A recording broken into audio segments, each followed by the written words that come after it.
반갑습니다. 디낙TV 낚시 공부방 시간입니다. 릴지 낚시를 하면서 채비를 만들 때 궁금했던 점들을 좀 풀어보는 그런 시간을 마련했습니다. 자, 총 4가지로 정리했습니다. 목줄 길이, 또 목줄 굵기, 그리고 바늘 크기, 또 좁쌀봉돌 유무. 릴지 낚시에서 가장 핵심적인 4가지 요소인 것 같은데요. 그렇죠. 목줄 길이부터 먼저 설명해 볼까요? 낚시를 하다 보면 목줄을 얼마나 줘야 되나 되게 좀 헷갈릴 때가 많은데요. 네. 또 목줄을 길게 써야 좀 고수 대접을 받는 그런 인식도 있습니다. 그렇죠. 그게 더 있죠. 유리하다고 생각하는 사람이 많죠. 그렇죠. 근데 그거는 상황 따라 그때그때 다르기 때문에 한번 생각해 봐야 될 문제 같습니다. 보통 2발, 뭐 2발 반. 그렇죠. 팔을 쫙 펼쳤을 때 목줄 길이가 1발인데 일단 기본은 2발, 그러니까 3m 정도죠. 3m. 그걸 기본으로 잡고요. 상황에 따라서 더 짧게 쓰거나 더 길게 쓰면 되겠습니다. 어종에 따라서도 다르잖아요. 네, 그렇죠. 일단 바닥에 머무는 어종, 감성돔이나 참돔은 조금 길게 주는 게 일반적으로 유리하다고 하고요. 백여돔 같이 좀 부상하는 어종은 좀 짧게 주는 게 낫다. 그렇게 보면 되겠습니다. 그리고 이제 수심이나 뭐 조류에 따라서도 그렇죠. 좀 수심이 깊고 아무래도 조류가 느리다면은 목줄을 길게 주는 게 좋고요. 또 수심이 얕고 조류가 빠른 포인트에서는 짧게 주는 게 기본입니다. 자, 목줄을 길게 썼을 때 장점과 단점을 다시 한번 정리해 보겠습니다. 자, 일단 먼저 장점은요. 자연스러운 미끼 움직임을 연출할 수 있고요. 조류가 약해도 섬세한 견제로 입질을 유도할 수 있습니다. 그렇죠. 미끼 선행이나 또 밑밥 동조에도 긴 목줄이 유리합니다. 또 복잡한 물밑 지형을 세밀하게 미끌림 없이 세밀하게 훑을 수 있고요. 그런 게 장점이 되겠습니다. 단점은요? 단점은요. 목줄이 길면 일단 상층으로 부상하는 백여돔 같은 어종을 노릴 때는 맞지가 않죠. 당연히 불리하죠. 불리한 거고요. 그리고 잡어가 설치는 곳에서 목줄이 길면 정렬 과정에서 미끼를 따먹혀도 어신을 감지하지 못하는 경우가 많습니다. 그래서 빈바늘 낚시를 하게 되죠. 그렇죠. 그런 경우는 목줄 당연히 짧게 써야 되고요, 목줄을. 그리고 정렬되기까지 시간이 오래 걸리는 거. 그리고 입질 전달력이 떨어집니다. 그래서 감도가 떨어집니다. 그렇습니다. 그래서 백여돔 낚시할 때 입질이 없는데 미끼가 계속 사라진다. 뭐 그럴 경우에는 목줄 길이를 일단 줄여 보시는 게 좋습니다. 극단적으로는 1발 이내로 쓰기도 합니다. 그렇죠. 50cm 쓰기도 합니다. 그렇게 보시는 게 좋고요. 또 목줄이 길면은 일단 캐스팅하기 까다롭죠. 목줄 5m씩 쓰는 분들도 있는데 그럴 경우에는 장타가 어렵습니다. 그렇죠. 캐스팅이 풀캐스팅이 불가능하기 때문에 그렇죠. 비거리가 줄어드는 그런 단점이 있겠습니다. 목줄이 굵으면은 그럼 입질이 약아집니까? 대부분 다 그렇게 생각하시죠. 목줄이 굵으면 입질은 약아지겠죠. 뭐 가령 감성돔 낚시에서 5목줄 쓰면은 아무래도 입질이 빈도가 줄거나 약아지겠죠. 그렇죠. 근데 이제 적정한 호수를 찾는 게 중요하니까요. 그걸 타협점을 찾아야 됩니다. 그 시즌에 따라서도 다를 것 같아요. 대물을 노리는 시즌 때는 좀 한 단계 정도 굵게 쓰고. 뭐 감성돔 낚시를 예를 들면은 대물 시즌 겨울에는 아무래도 바닥층에서 굵은 씨알이 무니까 목줄을 굵게 쓰는 게 좋겠죠. 대신에 목줄을 가늘게 써야 할 상황이 있습니다. 대표적으로 어떤 상황이냐면 햇살이 강하고 물색이 맑을 때 흔히 목줄을 탄다고 하죠. 그런 상황에서는 대상어들이 목줄을 봅니다. 뭐 햇빛을 반사시킨다는 말도 있고. 그렇죠. 카본 목줄이 반짝반짝한데 고개 햇빛을 받으면 퍼지는 현상이 생기죠. 그래서 그럴 경우에는 조심해야 되고, 특히 뭐 완전히 바닥층을 놓을 때는 크게 상관은 없어요. 하지만 조금 띄울 낚시나 전유동 낚시에서는 목줄이 가늘수록 유리한 게 사실입니다. 상층을 노릴수록 가늘수록 유리하다. 그렇죠. 그리고 한 가지 알아둬야 될 게 목줄 소재가 나일론 재질이 있고 플루로카본 재질이 있는데, 플루로카본 재질이 아무래도 비중이 커서 더 빨리 가라앉고 좀 그런 특성이 있습니다. 맞습니다. 그 비중이 나일론은 1 근처인데 카본은 1.7 뭐 이 정도 되거든요. 상당히 침력이 있습니다. 정렬도 잘 되고. 자, 그러면 일단 목줄이 또 너무 가늘게 쓰는 건 안 좋아요. 일단 대상어를 걸었을 때 끌어내는 게 가장 중요하기 때문에 그렇죠. 기본적으로 적정한 목줄 호수는 생각을 하셔야 됩니다. 또 이제 물색이 흐리거나 대상어 활성도가 높을 때는 사실 목줄을 거의 안 타죠. 안 탄다고 보시면 됩니다.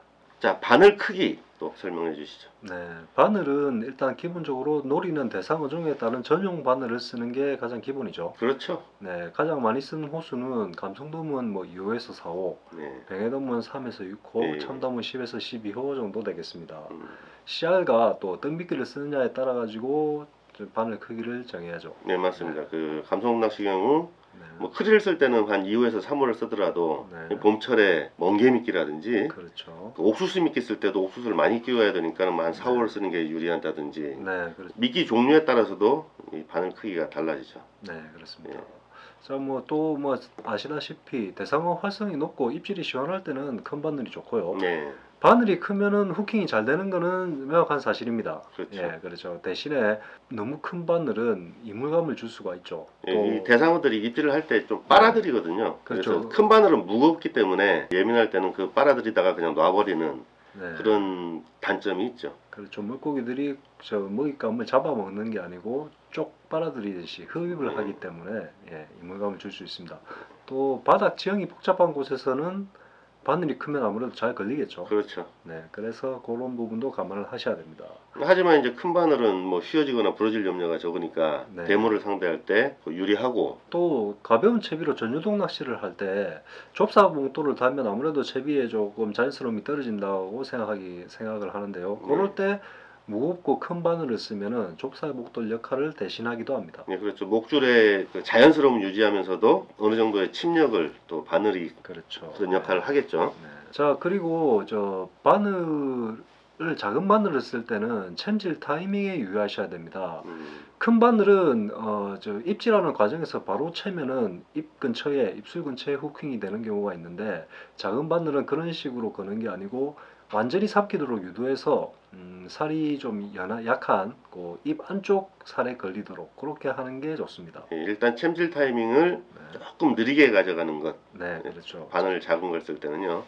네, 예. 자, 마지막으로 좁쌀봉돌 네. 꼭 달아야 합니까? 저 핵심부터 말하자면은 달아야 할 때가 있고 달지 않는 게 좋은 것 같겠죠. 그렇겠죠. 네. 자, 근데 문제는 이제 별다른 생각 없이 남들이 다니까 또 왠지 달아야 할 것 같아서 그렇게 이제 조사봉돌을 부착하는 분들이 많은데, 그게 오히려 악의 양을 줄 수도 있다는 얘기죠. 예. 네. 일단 좁쌀봉돌은 이제 여부력, 네. 잔존부력이라고도 하죠. 그걸 네. 상쇄시키고 미채비를 가라앉히는 속도도 굉장히 차이가 나요. 네, 예, 그렇죠. 목줄에 봉돌이 하나 있을 때하고 없을 때하고가 네. 목줄 가라앉는 속도가 굉장히 차이가 나기 때문에 자, 또 목줄에 좁쌀봉돌을 달면 어떤 직진성이라고 할까요? 빨리 정렬이 되기 때문에 입질을 파악하는 입질 감도 면에서도 유리합니다. 그렇죠. 이제 네. 목줄이 흐물흐물한 상태일 때보다는 네. 이 좁쌀봉돌로 인해서 어느 정도 긴장감이 생기면은 그 감도가 유리해지는 측면이 있죠. 그리고 또 부착 위치에 따라서 목줄 상단, 중단, 하단 부착 위치에 따라서 효과가 달라지기도 합니다. 그 예. 부분은 그림을 보면서 설명을 드리겠습니다. 저 위쪽에 달았을 때는 어떤 네. 효과가 있습니까? 네, 목줄 상단에 다는 좁쌀봉돌은 잔존부력을 상쇄하는 동시에 채비 하강을 이끄는 역할을 하죠. 그러니까 원줄을 당기는 힘이 좁쌀봉돌이 찌와 가까이 갈수록 원줄을 당기는 힘이 강해집니다. 그래서 채비가 가라앉는 잠기는 속도가 빨라지죠. 그렇죠. 네. 중간에 달았을 때는요. 중간에 달았을 때는 이제 저 채비 각도가 좀 자연스럽게 유지가 되겠죠. 네. 전체 밸런스도 좋아지고요. 또 견제를 통한 미끼 선행에도 목줄 중단에 다는 게 좋습니다. 예, 잔존부력 상쇄 효과는 똑같죠. 네네, 그렇다고 보면 되죠. 자, 하단에 달 때는 보통 뭐 바닥층 공략할 때 하단에 많이 다는데요. 요거는 목줄을 정렬시키는, 그러니까 채비가 가라앉는다는 개념하고 조금 다르죠. 목줄 자체를 정렬시키는 그게 빨라지고요. 예, 목줄이 이제 빨리 펴진다는 얘기죠. 네, 그렇죠. 예. 그렇고 대신에 단점은 이제 아무래도 미끌림이겠죠. 그렇죠. 그렇기 때문에 뒷줄 견제를 통해서 조금 띄웠다가 가라앉히기를 반복하는 그런 요령이 필요합니다. 우리가 이제 낚시를 하다 미끌림이 생겼을 때 보면은 네, 빼보면 그 좁쌀봉돌이 이렇게 바늘까지 밀려가 있어요. 그렇죠. 그러니까 네. 바늘이 걸리는 게 아니고 네, 뽕돌이 걸리는 경우가 상당히 많습니다. 네, 그렇습니다. 그래서 네. 견제가 굉장히 중요하죠. 네. 처음에 언급했듯이 좁쌀봉돌을 별 생각 없이 습관적으로 다는 거는 뭐 안 좋을 수 있습니다. 예. 특히 감성돔 낚시에서 바늘 가까이 다는 거 보통 뭐 30cm 위에 이렇게 다는데요. 필요가 있을 때만 그렇게 해야 됩니다. 예. 예, 목줄에 좁쌀봉돌 달지 않으면 오히려 자연스럽게 바닥을 훑으면서 탐색하는 효과가 더 클 수도 있죠. 바늘 가까이 다는 경우는 거의 하나의 경우밖에 없다고 생각합니다. 그 조류가 빠를 때 네. 예, 너무 이제 미끼가 뜨지 않도록 네. 하는 역할이지 채비 자연성도 떨어지고 네. 뭐 여러 가지로 불리한 게 많죠. 바늘 가까이 다는 거는. 근데 필드에 나가 보면은 낚시꾼들 중에서 한 80~90%는 감성눈 노릴 때 바늘 가까이 달아요. 그런 분들이 최소한 있죠. 바늘에서 1m 이상은 띄워야 됩니다. 네네. 그래야지 목줄의 자연스러움을 유지할 수 있기 때문에. 네. 예, 그다음에 뱅에돔 낚시를 떠도 좁쌀봉돌은 잔존무력 상세용. 네, 그렇죠. 좁쌀 하지. 봉돌을 뱅에돔 낚시에서는 일단 안 다는 게 제일 그렇죠. 꼭 달 필요가 있으면은 뭐 직결 부분 바로 밑이라든지 네. 뭐 위에 달아도 되고 좋고요. 네. 잔존무력을 제거하기 위한 용도로만 사용하지 어떤 네. 그 좁쌀봉돌이 하는 역할은 거의 없죠. 그렇죠. 예. 그리고 좁쌀 봉돌의 필요성이 두드러지는 것이 전유동 채비에서 예. 전유동에서 좁쌀 봉돌은 채비 전체를 이끌고 가라앉히는 역할을 하기 때문에 그렇죠. 네, 침력도 생각을 해야 되고 또 대상의 입질 수심층 그런 거를 다각적으로 고려하셔가지고 미세 조정을 하시는 게 좋습니다. 탐색형 수중지가 가라앉는 속도와 네, 그 다음에 좁쌀봉돌이 가라앉는 속도가 어느 정도 균형을 맞아야 돼요. 네, 그래야지 이게 자연스럽게 가라앉지. 네. 너무 무겁거나 무거우면 자연스러움이 떨어지고 네. 너무 가벼우면은 사실상 아무 역할을 못하면서 채비의 자연스러움만 해치게 되거든요. 네, 그래서 그렇습니다. 조류 속도에 따라서 봉돌의 크기를 조절해야 됩니다. 네. 자, 오늘 릴지 낚시를 하면서 궁금하게 여기는 점들에 관해서 이렇게 알아봤습니다. 자, 여러분들 낚시하고 조가 올리시는데 도움이 되었으면 좋겠습니다. 예, 디낙TV 낚시 공부방 시간 여기서 마치겠습니다. 디낙TV 유익하셨다면 구독과 좋아요. 부탁드리겠습니다. 감사합니다.